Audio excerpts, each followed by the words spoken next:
Hola, muy buenas tardes, Pepe. Procedemos a realizar el vídeo resumen de la unidad 1 de SRI, Introducción a los servicios de red e internet, como estamos viendo aquí. Vale, pues hablaremos de los siguientes contenidos que tenemos en esta diapositiva. Lo primero de todo, mencionar lo que son las redes de ordenadores. Pues una red de ordenadores es un conjunto de máquinas conectadas entre sí, capaces de intercambiar información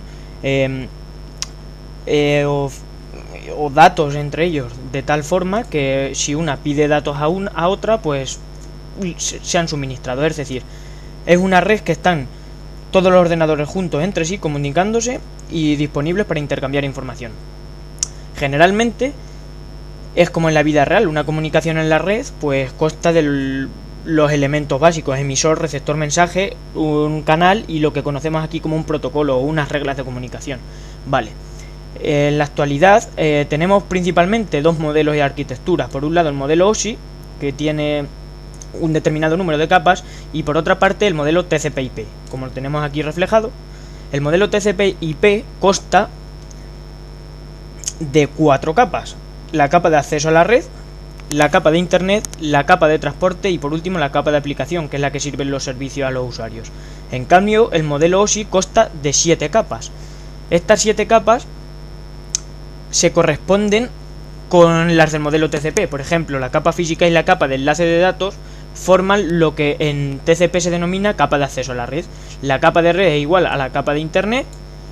La capa de transporte se corresponde con la capa de transporte, y en el OSI las últimas 3 capas, sesión, presentación y aplicación, se corresponden con la capa de aplicación del servicio TCP/IP. Vale, de acuerdo. El siguiente punto, la capa de acceso a la red. En este apartado, esta capa está subdividida en dos niveles. Por un lado tenemos el nivel MAC, o control de acceso al medio, que lo que hace es realizar la configuración de los componentes físicos, y por otra parte tenemos la del control del enlace lógico, que lo que se encarga es de comunicarse con la capa superior y con las capas inferiores. Vale, de acuerdo. Es muy importante también mencionar que aquí aparecen dos mecanismos. Bueno, en realidad es un solo mecanismo, pero que tiene dos variantes: CSMA, que sirven para la prevención de colisiones, y tenemos el CSMA-CD, que es detección de colisiones, y por otra parte el CSMA-CA, prevención de colisiones. Vale, de acuerdo. Muy importante y básico para la comunicación en la red con los ordenadores es el protocolo IP. Es el protocolo que se utiliza en la capa 3 o la capa de red, y en la actualidad tiene dos variantes: el direccionamiento IP IPv4, y por otra parte, como las direcciones se están agotando, pues ha tenido que salir una nueva versión del protocolo, que es la versión 6, IPv6. Vale. En IPv4 tenemos unos conceptos claves, como son la propia dirección de red, la dirección de broadcast, una máscara o la dirección de gateway. En realidad una dirección IPv4 está formada por 32 bits divididos en 4 grupos.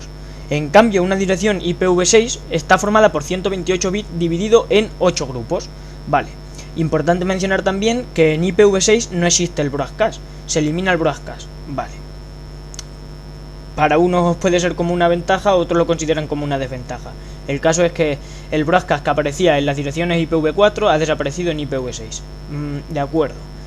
Procedemos ahora con los protocolos de transporte y aplicación. En cuanto al transporte, como bien se menciona aquí, tenemos dos protocolos fundamentales: el TCP y el UDP. Ambos se realizan para el nivel de transporte, por lo tanto intervienen número de puertos. Vale.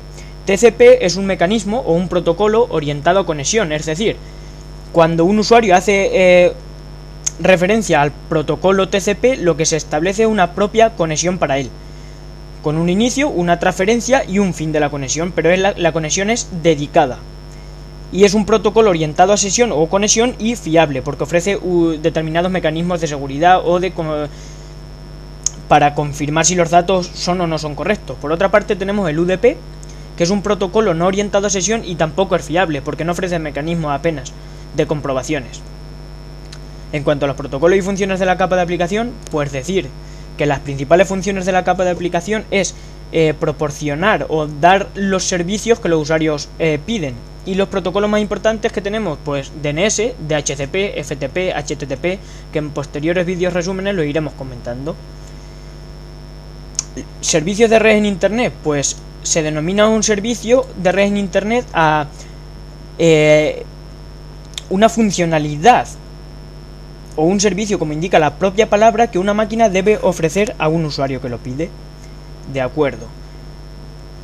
Pasamos ahora a comentar las dos grandes variantes de sistemas operativos que existen en nuestra vida real. En realidad, por un lado tenemos Windows, que se considera una plataforma privativa, ya que todos sus códigos y todas sus licencias son de pago, y la mayoría de los programas y servicios que ofrecen también son de pago, y con algunas de las versiones, como pueden ser así de las más conocidas en la actualidad, Windows XP, Windows Vista, Windows 7, Windows 8, y seguiremos avanzando porque esto va cambiando. ¿Se caracterizan en los modos de instalación de aplicaciones? Pues tenemos principalmente tres modos de aplicación, o sea, tres modos de instalar aplicaciones. Una de ellas es con los archivos .exe, la otra es con los archivos MSI, archivos.s y archivos.msi, perdón. Donde tenemos tres formas diferentes de realizar las instalaciones es en GNU Linux. Vale, de acuerdo, pues pasamos a ellos. GNU Linux se caracterizan porque son distribuciones GPL, de licencia GPL o código abierto en su mayoría, aunque algunas de ellas, con algunas variantes como más profesionales, te ofrecen la licencia gratis, pero si quieres algunos servicios o algunas tareas de mantenimiento, pues tienes que pagar como un aporte, una donación.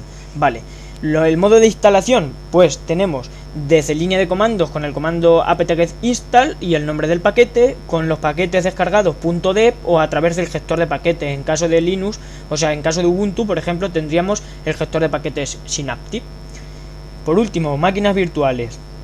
Vale, pues desde mi punto de vista considero que las máquinas virtuales han sido un gran avance para la tecnología, ya que lo que estamos haciendo es estar trabajando o estar utilizando determinados sistemas operativos o determinadas distribuciones de una forma semi-real,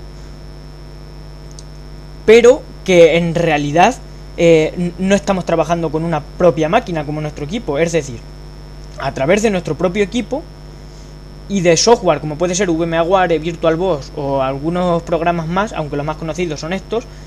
Dentro instalaremos sistemas operativos y distribuciones de cualquier tipo de distribución o cualquier tipo de sistema operativo que haya a través de una imagen .iso. Una vez que lo tenemos instalado, podremos encender e iniciar nuestra máquina y trabajar a través de ese sistema operativo como si estuviésemos trabajando de manera real. Importante tener en cuenta que los recursos están limitados por la propia máquina donde está instalado el software.